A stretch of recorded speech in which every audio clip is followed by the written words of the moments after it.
Good morning everybody. Welcome to my channel Vijayalakshmi. Today's topic is వైఖరులు. వైయక్తిక భేదాలను ప్రభావితం చేసేటటువంటి అంశాలు అనేటువంటివి వైయక్తిక భేదాలను కలగజేసేటటువంటి అంశములలో ఒకటి వైఖరులు అనేటువంటివి. ఈ వైఖరులు అనేటువంటివి ఒక విషయం పట్ల ప్రత్యేకమైనటువంటి అభిప్రాయాన్నే వైఖరిగా చెప్పవచ్చు. అయితే ఇవి అభ్యసన వల్ల కానీ పరిసరాల వల్ల కానీ వైఖరులు అనేటువంటివి ఏర్పడతాయి. ఒక జాతి పట్ల కానీ ఒక దేశం పట్ల కానీ ఒక విషయం పట్ల కానీ వ్యక్తుల పట్ల కానీ ఉండేటటువంటి అభిప్రాయాలు ప్రత్యేకమైనటువంటి అభిప్రాయాన్నే వైఖరిగా చెప్పవచ్చు. ఈ వైఖరులు అనేటువంటివి సాంఘికమైనటువంటి అంశాలు, సాంఘిక మనోవిజ్ఞాన శాస్త్రానికి చెందినటువంటి అంశాలు. ఈ వైఖరులు అనేటువంటివి విద్యార్థి యొక్క అభ్యసన పైన కూడా ప్రభావాన్ని చూపుతాయి. విద్యార్థి తల్లిదండ్రులకు పాఠశాల పట్ల విద్య పట్ల మంచి వైఖరి ఉన్నట్లయితే అటువంటి విద్యార్థులలో వారి యొక్క పిల్లల యందు మంచి వైఖరులు అనేటువంటివి ఏర్పడడానికి, విద్యాస్థాయి అనేటువంటిది పెరగడానికి కూడా అవకాశం అనేటువంటిది ఉంటుంది.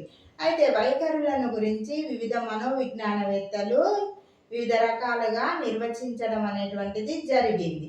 ఒకానొక పరిస్థితులలో ఒక వ్యక్తికి లేదా వస్తువుకి చూపగలిగేటటువంటి, పొందికగా ప్రవర్తించగలిగేటటువంటి ఆ వ్యక్తికి ఉండేటటువంటి విధానాన్ని, సంసిద్ధతనే వైఖరి అంటారని ప్రీమర్ అనేటువంటి మనోవిజ్ఞానవేత్త తెలియజేయడం అనేటువంటిది జరిగింది. ఒకానొక పరిస్థితిలో ఒక వ్యక్తికి లేదా వస్తువు పట్ల ఉండేటటువంటి అభిప్రాయము, ప్రతిస్పందించేటటువంటి తీరునే వైఖరి అంటారని ప్రీమన్ తెలియజేయడం అనేటువంటిది జరిగింది. అయితే అదేవిధంగా ఇంకొక శాస్త్రవేత్త అయినటువంటి మెహ్రాన్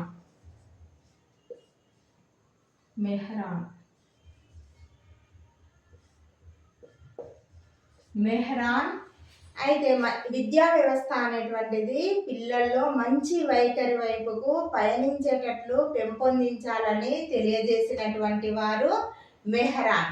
అదేవిధంగా ఈ మెహ్రాన్ అనేటటువంటి వ్యక్తి ఇంకొక అభిప్రాయాన్ని, నిర్వచనాన్ని కూడా ఇచ్చిండు. ఒక వ్యక్తి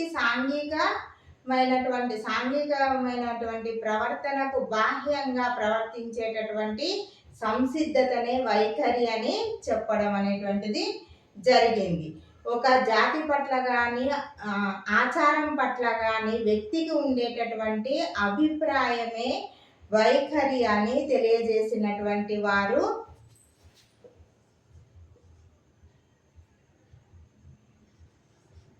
అనస్తాసి. ఆచారము గుర్తుపెట్టుకోండి. ఒక జాతి పట్ల కానీ ఆచారం పట్ల కానీ వ్యక్తికి ఉండేటటువంటి అభిప్రాయమే వైఖరి అని తెలియజేసినటువంటి వారు అనస్తాసి అనేటువంటి మనోవిజ్ఞానవేత్త. నెక్స్ట్, వైఖరికి ఉండే లక్షణాలు. 1 దిశ, 2 తీవ్రత, 3 వ్యాప్తి. వైఖరికి ఉండేటటువంటి లక్షణాలు. దిశ అనేటువంటిది, వైఖరులు అనేటువంటివి రుణాత్మకంగా ఉన్నాయా లేదా ధనాత్మకంగా ఉన్నాయా అని తెలియజేసేటటువంటిది దిశ. తీవ్రత, ఒక విషయం పట్ల ఎంత బలమైనటువంటి వైఖరి ఉన్నది అని తెలియజేసేటటువంటిది తీవ్రత. వ్యాప్తి, ఏ విషయాల పట్ల వైఖరులను కలిగి ఉన్నారు అని తెలియజేసేటటువంటిది వ్యాప్తి. అయితే వ్యక్తి యొక్క బాహ్య ప్రవర్తనను చూసి వాళ్ళ యొక్క వైఖరిని తెలుసుకొనవచ్చు. ఎందుకంటే వైఖరి అనేటువంటిది మానసిక శక్తులతోని మళ్ళీ భావోద్వేగాలతోని మిళితమై ఉండడం అనేటువంటిది జరుగుతుంది. అయితే ఈ వైఖరులను మాపనం చేయడానికి కృషి చేసినటువంటి వారిలో ముఖ్యులు టర్స్టన్, లైకర్ట్, గట్మెన్, బొగార్డస్. వీరు వైఖరులను కొలవడానికి చాలా ప్రయోగాలు అనేటువంటివి చేసి మాపనులను కనుగొనడం అనేటువంటిది జరిగింది. ఈ థర్స్టన్ మాపని అనేటువంటిది ఒక వ్యక్తి అనేటువంటిది ఒక విషయం పట్ల అనుకూలమైనటువంటి అభిప్రాయాన్ని కలిగి ఉన్నాడా, ప్రతికూలమైనటువంటి అభిప్రాయాన్ని కలిగి ఉన్నాడా అని ఈ థర్స్టన్ వైఖరి మాపని అనేటువంటిది తెలియజేస్తుంది. Next Likert scale.